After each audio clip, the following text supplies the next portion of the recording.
Hello, my friends. This is Joe. We are at the real estate office today. I am in my Whittier office today. We'll be here for about 20, 30 minutes talking about some real estate trends. What we're looking at right now on my screen and behind me is my office work and our listings and sales, what's going on. So we're here in the office. See what's going on. We're in Whittier, California, 90605, and I'm Joe, Padovich, and I'm the only Padovich on the California DRE. There may be other Padoviches back east, but I'm the only one in California. Okay, what we're talking about today is we're talking about the counties of real estate, like what's happening in the real estate market here for 2026. Now, I know they just released and reduced the interest rates. Right now, it went from 6.21 to 6.7, 6.17, something like that. They went like a quarter of a point. So what we're looking at right now is in the real estate market, there's always conditions and what's happening out in the market, what's going on, what's happening in the actual market, what's actually happening in your realm. Okay, if you are a home buyer, a condo buyer, townhome, business, whatever you are, or even a renter, but we're talking about businesses. We're talking about home buyers, people who buy a home. And what you should be concerned about is actually what's going on in the market. And there's many different things going on in the markets right now. We're not talking about real estate transactions. We'll talk about that a little bit later. But we're talking about what's going on right there with the money in the market. I'm not a money guy. I'm a real estate guy, but I can talk a little bit about money. So one thing to talk about, this is the counties of real estate. And if you want to look up here, this is the website I'm at right here. If you want to look at that, it's CRE.org, top 10 issues, 2024 to 2025 real estate. So I think this is a current episode. So this might be from last year, but some stuff from 2024, the elections. But let's look at what's going on here. The U.S. and global elections. Now, I'm suspecting this is talking about 2024, but now we've got the 2026 elections coming up in a few months, and within a couple of weeks, we're having the primaries in March in some areas. So what we're looking at now is how the real estate market deals with politics, okay? So a high tax guy like Mondani in New York is going to affect the real estate market. Same thing with California here. California has beautiful weather, a beautiful place to live, but the taxes are outside. That's why people are leaving here. Not because of the weather and stuff, it's because of taxation, all this stuff going on here. So in a market, politics runs the show when it comes to taxes. Everybody wants low taxes, okay? But other people, how to get it, what they have right now in California is called the millionaire's tax, the billionaire's tax. Now, I could touch base on this right here for a second. This is developed by a Berkeley professor of economics. And what the problem with that is you're not stranglehold of who you are. Okay? There's nothing in California that forces you to stay here. You see what I'm saying? That Zuckerberg and all these guys, Ellison, I think, and all these guys are leaving the state of California and moving to other states. And they're trying to, and this professor, they're trying to find a way of taxing you outside the state.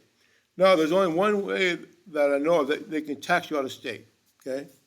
One is you're in the state and you do business in the state, and then you, after that period of time, you leave. And they get taxed for that period of time. Just like they're talking about the Super Bowl. These guys playing the Super Bowl, and they're getting taxed for being here. As it's called jock tax. So what we're talking about here is keeping the money correct with taxes. But if you overtax people, they're going to leave. Because you can have a lower, a decent house and a lower interest rate, but if your taxes are too high, and if your insurance is too high and your stuff is too high, you're going to drive that customer or the customer base out of the market because they can't either, one of the reasons, one is they can't afford to pay it, can't get qualified for it or to pay it, or they don't want to do it. So one thing is, like in politics, the main thing here is you're looking at is taxes.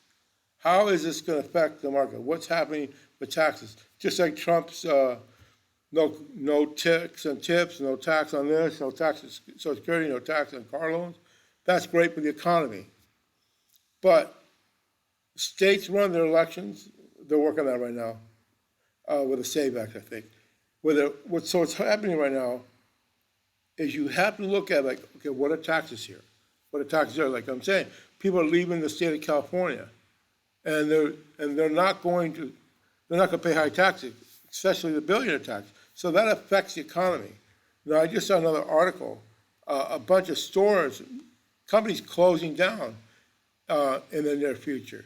And a lot of it's going to be brick and mortar, a lot of it's going to be other items, because if you can run a business like me right here on a computer, you have a brick and mortar, it saves you money, I guess people are going to do that. So there's a lot of things to look at about that.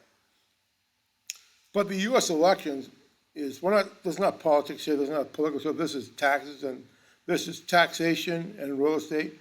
And what we're looking at here is people are going to think with their heads and with their tax and with their wallets. And if they're losing money, they're going to leave. And look what's happened in Mondani. You can't get the free buses like they want, the free stuff like they're talking about. So they want to tax and raise taxes on property taxes in New York. Now, I don't know what I know there's Chapter 13 here. I haven't looked up. I don't know what is going on in the state of New York. But they don't have any protection like that, just like they don't have freedom of speech in the UK. You have to really look this up and look at it and say, oh, okay, what are we going to do here? Because right now I suspect there's a big exodus from New York going to Florida, going to Texas, and going to the places. And that's unfortunate, because New York's a beautiful place, man. I've never been, I'd love to go. So the elections and politics all relates to one thing, real estate and real estate taxation. And other stuff related to political, other issues, and that's fine. But the main thing as a homeowner you should be looking at is what your taxes are and who's going to raise your taxes and how they're not going to raise them or not. So there was 10 situations. We'll talk about most of them here and go over them. Now, here's another thing. This is really important here. Now, if we look at this article, it says, now this is the cost of financing. This is what you have to pay in interest and investment money, insurance, PMI, things like this, lending costs, all this stuff. Like right now, what's going on? Like I just said a few minutes ago, they lowered the interest rate a little bit, and people are refinancing. Okay? Now, people are refinancing. Now, let's look at this. Let's look at this article for a second. Where are costs headed? Any of us could pinpoint with any certainty how interest rates are going to move in the next 12 months. Would likely have a yacht somewhere in the Caribbean. Okay. Investors have participated. Cuts as many times as 2004 have been disappointing. Now, the cuts have been made, okay? Now, let's look at this. There is no question that higher costs are making it difficult to assess market value and pinpoint out deals. On positive notes, a drop on transaction value has occurred last year, some signs of stabilizing, okay? Now, according to MCI Real Estate Assets, the side deal is pricing has started to come down a little bit. So what we're looking at here is how are you going to deal with the cost of purchasing? When you buy something, there's a cost to it. Now, let's look at this. Although the market's not going to bottom out, the fact of stop is good news. The spike in interest rates have immediate shock in the market, so it went a little lower. Okay. Now, Okay, now, A&I communities, I think that's an apartment community, I don't do what's commercial, that's a commercial real estate, you would work with cap rates on that, I don't do commercial real estate this time, but I could have needed, if a customer or client needs me to. So what we're looking at here is, this is looking at investors, this is kind of written somewhat for investors, but it's also with a home buyer. So if you're a person who's buying a note, a condo or whatever or apartment complex and you own it, the thing about this is you have to be able to look at the situations on each person that's purchasing this house or this community. And the thing about it is, and what's important is, the cost of financing is critically important, okay?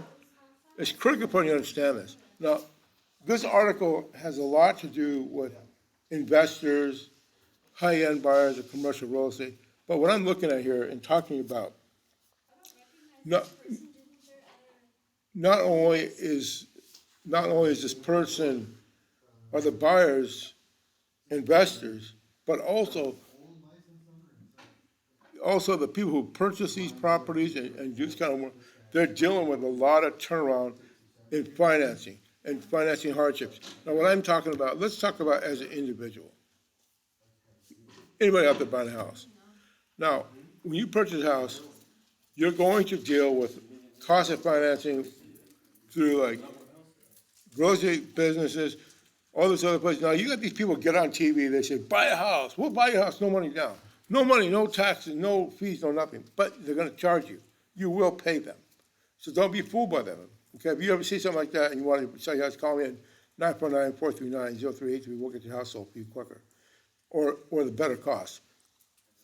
So your cost of finances and your cost of financing is critically important here, especially when you're a new home buyer. If you're refinancing and buying a new house from moving from a house, you kind of have the money that's situated, but you still have to work at it. Now let's look down here.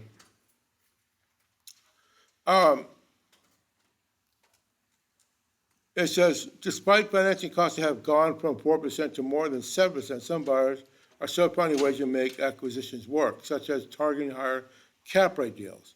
Okay, so when we just talked about cap rate.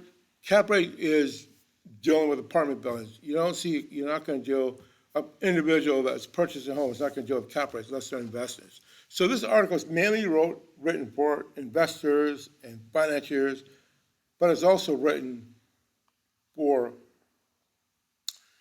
the real estate person's mind. Okay.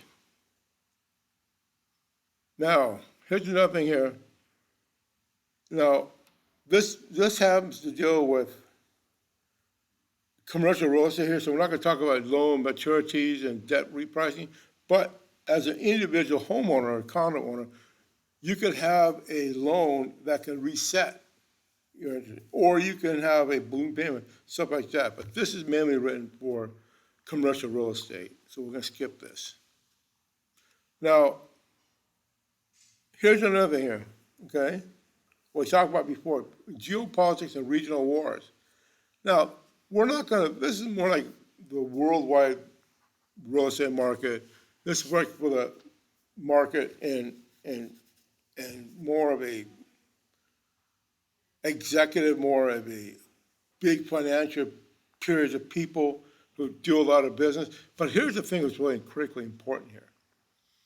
Now, we're not dealing with, as an individual real estate purchaser, dealing with geopolitics or regional wars. But actually, we might be, okay, because we have this ICE stuff going on, all this immigration stuff going on. But here's another thing we're looking at: geopolitics. Now, listen, I don't know much about geopolitics or regional wars. When I think about wars, I'm talking about political armies. But let's look at this real quick. The important thing to look at here is what? What's going on in California or where you may be? We just had 2 cities practically burned to the ground. Now, you're going to go to some websites and map out these houses and see what's been built or not. We have vacant land. Okay, is that regional wars of fire and what's going on by getting all this stuff going on? It's not. But something's happened that affects 12,000 homeowners in Southern California and destroyed blocks and tracts of homes. So as a real estate marketer or purchaser or whatever, you have to look at this. Look what's happening in this over here. Look how this whole market is being affected by this. So the real estate market is affected by political, but the geopolitics war is not really in as much. But this is more for high investors and stuff like this. Now this is important here. Okay, this is important here. One of the things that's really important in the real estate industry is what? Protecting your assets. Okay? Everybody has one of these. Okay? Everybody has one of these. Do you care about the actual phone itself, or do you care what's on the phone? Both. Okay? You can get another phone, but you can't more likely replace what you have. So the insurance costs of this, you're not paying for this product here. You're actually paying for what's on it. Because the product you go to the store and get another. If you buy a gallon of milk and you drop it and all the milk spills out, you just go get another gallon of milk because it's just a gallon of milk. But your phone has everything about you, everything on your phone. And what does that mean here in insurance costs? So when your insurance is going crazy because you live in fire areas and all these other areas, all this different stuff here going on. And one important thing to look at here is you have to know what you want before you buy it. Here's my thing as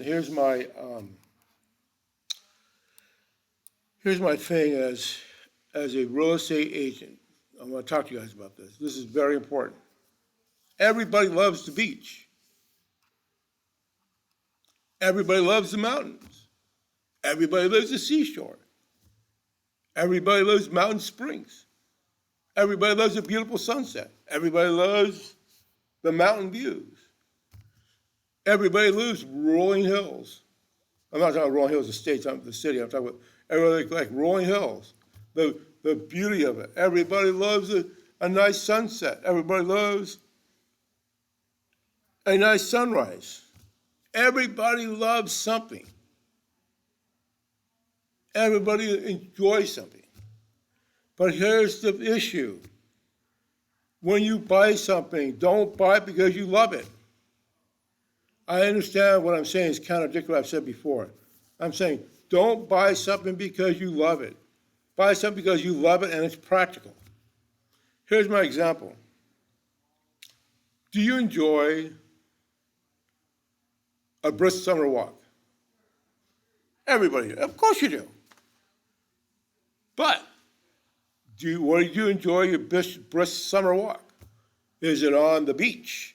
Is it at the mall? Is it around the block? Is it here?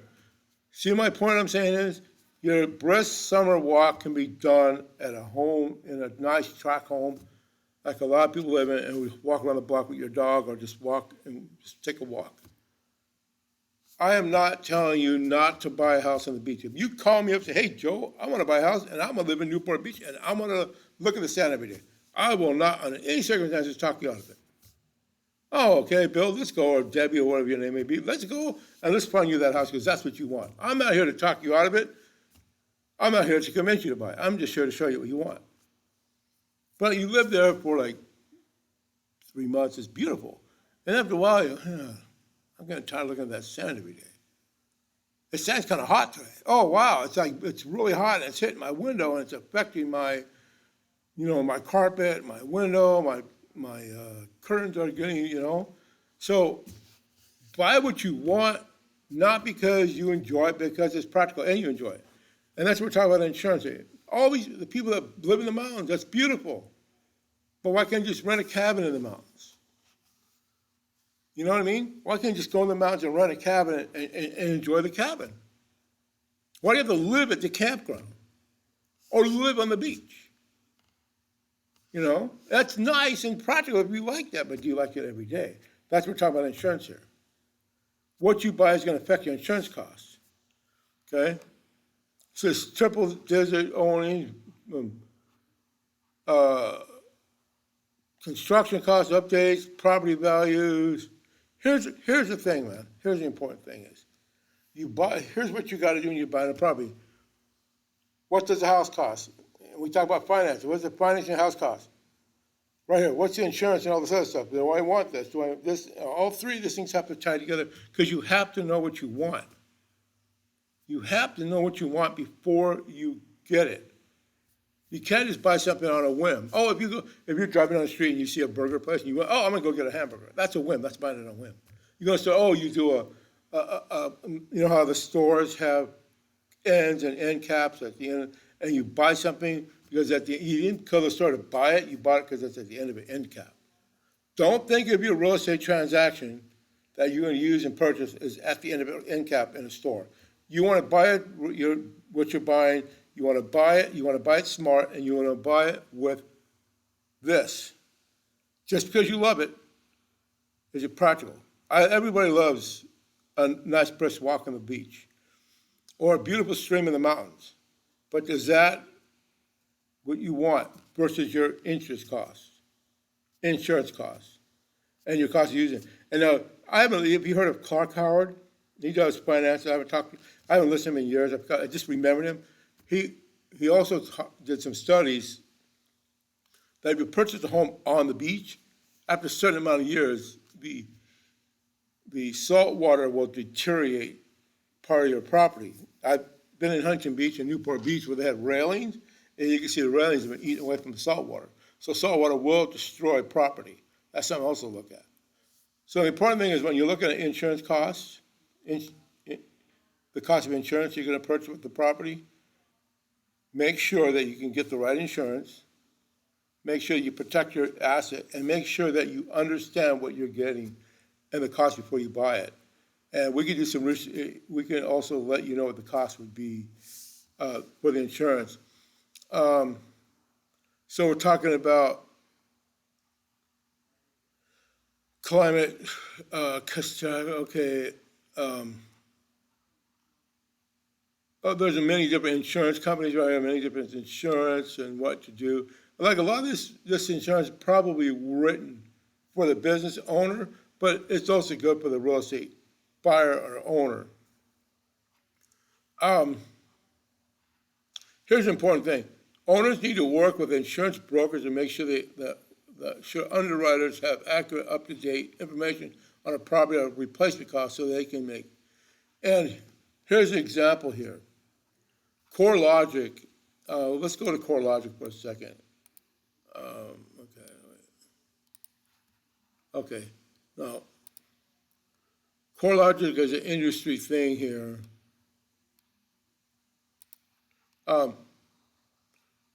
It's for the real estate industry, but it's also for the layman, okay? So when you look at here, go to CoreLogic, right here is a website, www.corelogic.com, and it'll tell you certain things about real estate, the real estate market, and it's a little, I wouldn't say advanced, but it's a little tactical, okay? So you got property insurance, hire insurance. So there's a lot of things within here, but you kind of got to know what you want to do before you know. Because you as a person, a buyer or a seller, should know basically your basic stuff here about your property, okay? And you should know about your property and what it's worth and what you can replace it, because that's common stuff you can do right there on the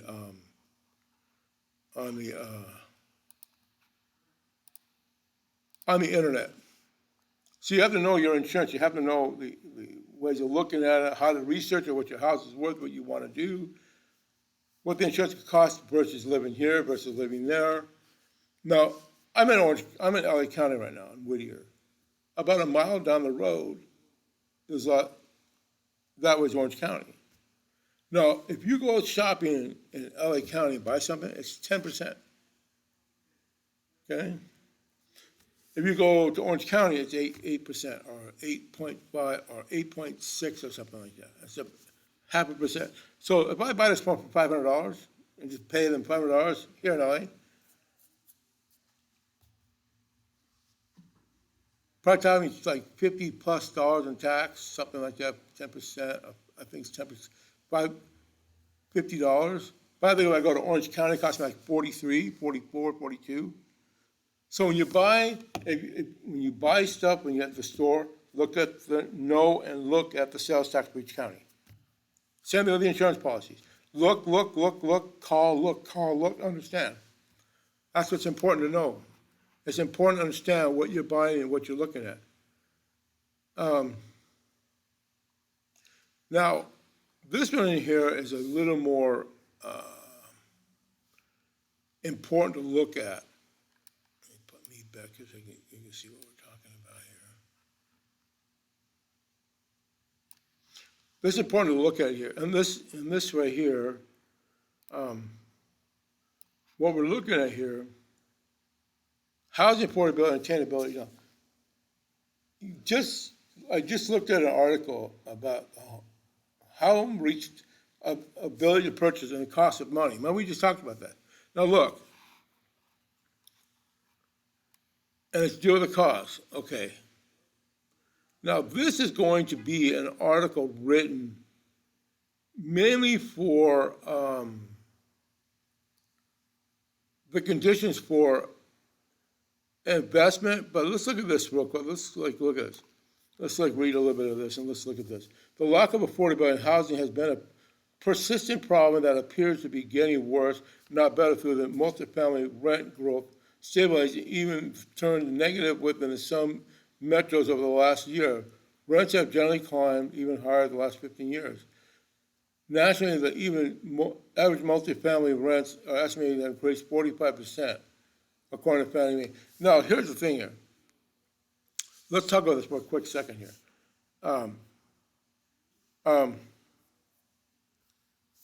Let's just look about this real quick, and let's touch base on this next part here about rents and going up. Look at affordable partial functional housing shortage, which is, according to Fannie Mae, 4 million units in 2019. Now it's went up a little bit. Construction in recent years have increased, but the thing to look at here is, what are you looking at here? Here's the thing. Now let's go to Fannie Mae, Freddie Mac. Okay, let's look here. We're going to go to Fannie Mae. Okay. Okay, Fannie Mae. Okay. Now, okay. Now let's look at Fannie. Let's look at first, let's look at the newsroom, okay, of Fannie Mae and Freddie Mac. This is important. Here, you're in an apartment complex. You are looking for an apartment. Okay?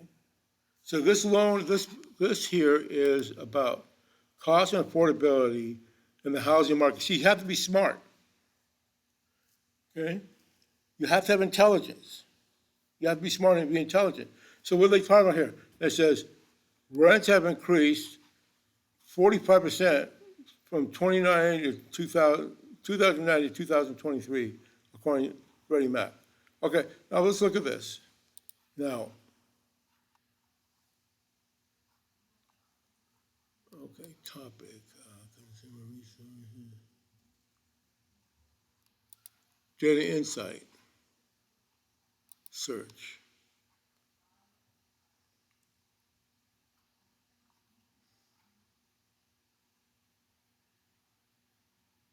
Okay, Fannie Mae's economic and housing outlook. Now let's look at this real quick. We're talking about, so what we're talking about here, look what we're talking about here. This is housing affordability and attainability. Okay. First thing is can you afford it? The next thing is, can you obtain it? So in other words, if you can afford your apartment, rent continue to go up, and you could attain it, your apartment complex going up, something to think about. Because remember, the last article we talked a little bit about was cap rate. So an apartment complex, what happens is the owner of the complex, the building, say there's 100 units, somebody owns the building, and they rent the units out, and they hire staff to run it and all that other stuff. They don't want to make profit on the unit. Whole investment is, so the whole building is the money, is where the money's at. What they want to do in the cap rate, I know the cap rate calculation, but not completely up to me. I know that if I did it, there'd be a few flaws in it, so I'm not going to do it. But when you do a cap rate calculation on an apartment complex, on a building, let's say 100 units or whatever it is, you want to come out, the unit pays this amount, and you have a cap rate between 10, 50 to 100 to $200 a month on the unit. You want to make a little bit of money on the unit.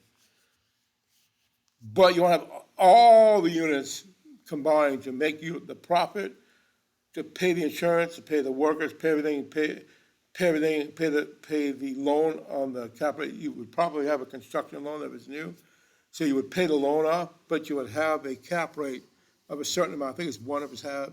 I'm not sure about the numbers. It would be 1.25%. So with that, you're going to have your cap rate, and you're going to have your investment in your property. And that's how investors will make money with real estate. They have the building, and they want to make a little bit over. They want to get the rent paid. They want to get everything paid, costs to maintain the property, and make a little profit, $100 to $200 a month profit on the building, cash a month, which is what they want. They're not there to make money. On the rent, they're there to make money on the investment of the rent. So now, if you look at the affordability and the attainability, just like we talked about, what is your cap rate in your head that you can do versus buying versus renting? Now, let's look at Fannie Mae right here. This is December 23rd, a few months.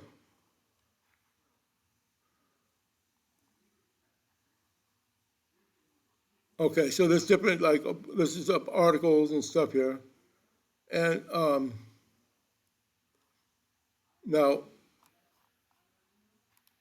what is,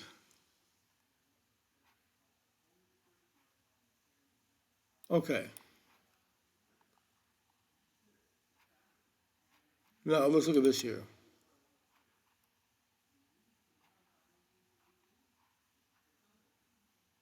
Here, go to find out how to purchase a home. You know, you're ready, what's inside the rent, buy. Now here's a rent to buy calculator here. Fannie Mae, to tell me you can afford. Ability to manage your credit. Put your payments to rent to work. Okay, here's your affordability con, okay. Here's your down payment assistance tool. Right, let's go here. Okay. Now, I'm not going to spend too much time here. We're just like talking about stuff. But here's the thing is, when you have okay, this is Fannie Mae, Freddie Mac. Well, let's go to FHA. This is like more business side of it, but also up to you rent. But let's go to FHA. Okay.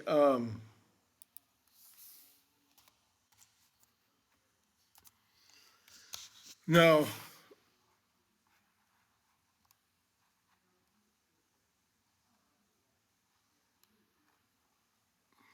okay, now look.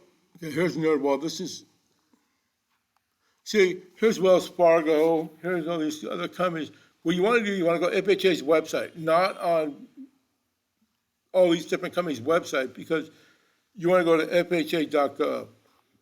FHA,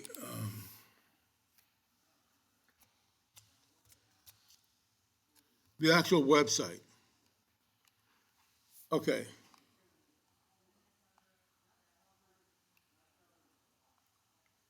Okay, here, FHA, HUD, okay, it's in HUD.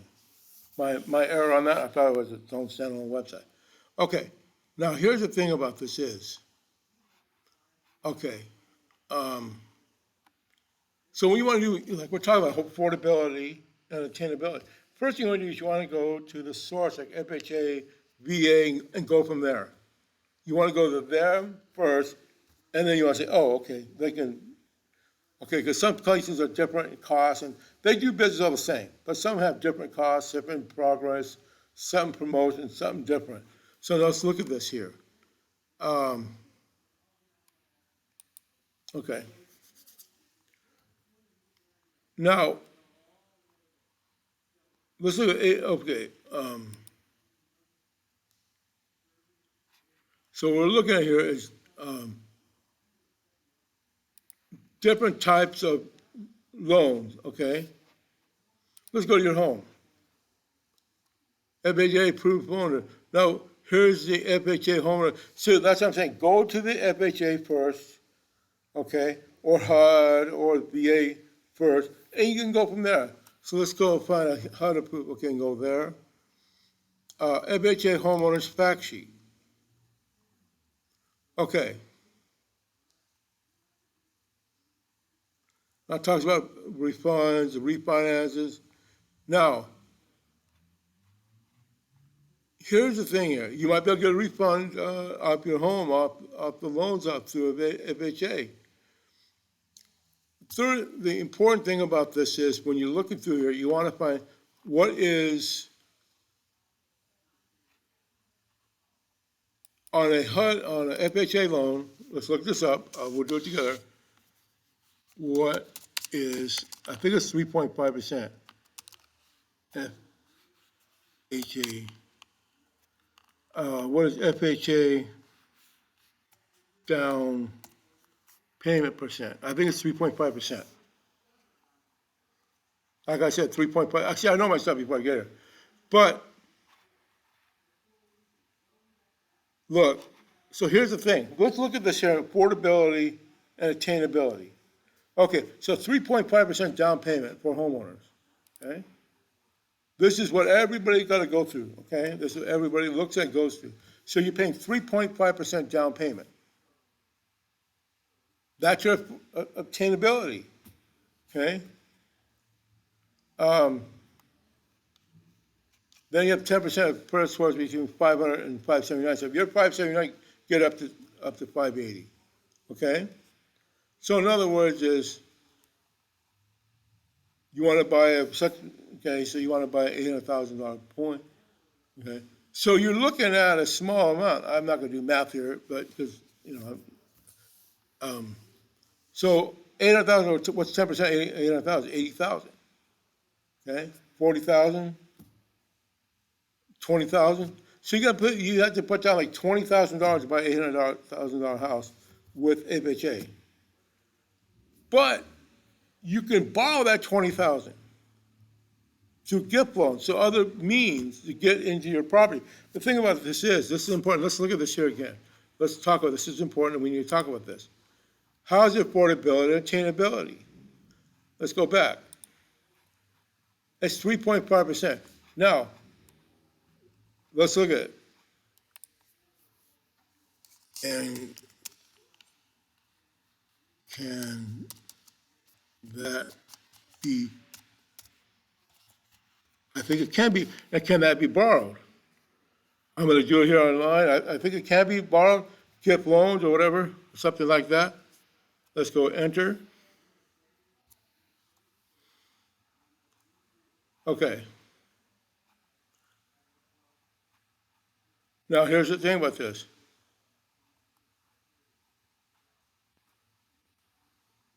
Okay, the FHA down payment is not directly borrowed. It is a percent of the homeowner's purchase the payer must pay up front. Allow use of gift funds to cover down payments and closing costs provided they come from approved resources. Meaning that while the down payment is a personal finance commitment, it can be partially friends, family, or other approved resources. Okay, I've known people who got 3 loans in order to qualify to purchase a property. Okay, now let's look at this. Let's go here again, because I know you can get it. See, here's the thing is, let's go back here again. Let's go back here, right here. I'm sorry, right here. Housing affordability and attainability. So we're looking at the affordability right now, not the obtainability. So you can buy a house for 3.5% down if it's like 840,000 or so, something like that. At 3.5%, okay? That's obtainability. And you can borrow the 3.5%, which is obtainability. Now let's look at this here. It says the down payment is out of pocket, okay? Now,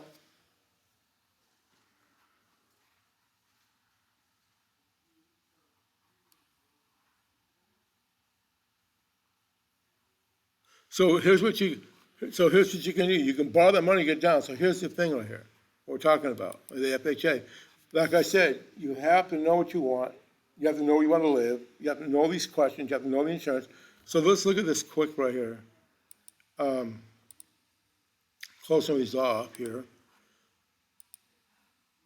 Obtainability. There's the affordability. Now let's look here at, see, affordability.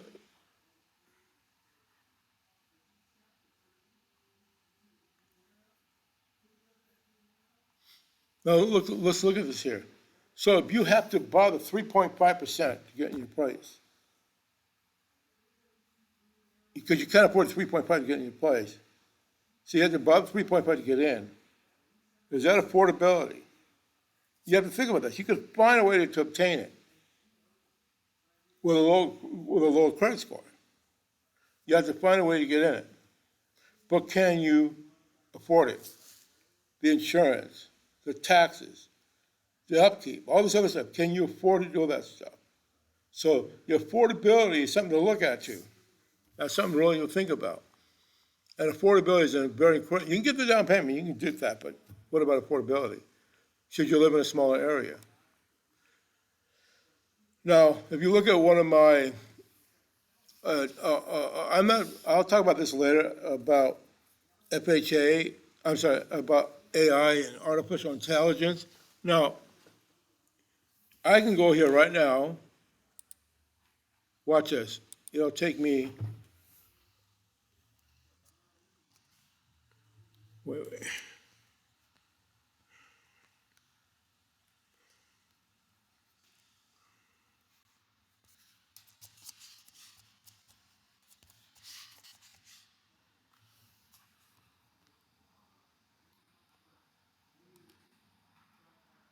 Here we go, Britannica, Natural History Museum. These are like articles you read in books and stuff. Now let's go here, why dinosaurs extinct.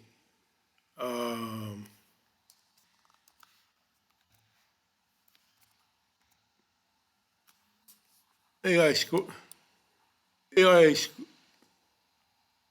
okay. Now, if you go through here, and you just, I'm typing AI.gov, but it's .ai, but I'm not in Gemini with these other things. But if you type in this stuff, it'll tell you immediately what has happened. So AI in real estate is very, very critical. ChatGPT, AI, it's very critical, very, very critical in the market to understand what this stuff is. So we're looking at a few things. Okay, we've got sustainability here, taxes, price expectations. Now, a lot of these articles are written for the investor, and the other thing also is written for not only the investor, but the managers who run these businesses. So let's look at this for, let's close this up in a minute. One of the important things to look at in the real estate industry is what? You have to know what you can afford. You have to understand what you want to buy. You have to be able to study what you buy. And you also have to be able to not know what you're going to buy, not understand what you're going to buy, but you have to understand the market around it. Like affordability versus attainability. Okay? Can you afford to get a property with 3.5% down, but can you afford to keep it? Do you understand real estate housing? Do you understand real estate housing compared to insurance? Stuff like this. Okay, my friends, this is Joe. We'll see you later. I've been talking about for 45 minutes. I appreciate you here. Thank you so much. And remember, reach for the stars, as you used to say, 949-439-0383 and JOEPADOVICH. Thank you so much. Have a great day. Thank you. And as they used to say in the old TV shows, I will see you on the flip side, and I will talk to you later. Good night, and thank you so much. And remember, 949-439-0383. Thank you so much. Have a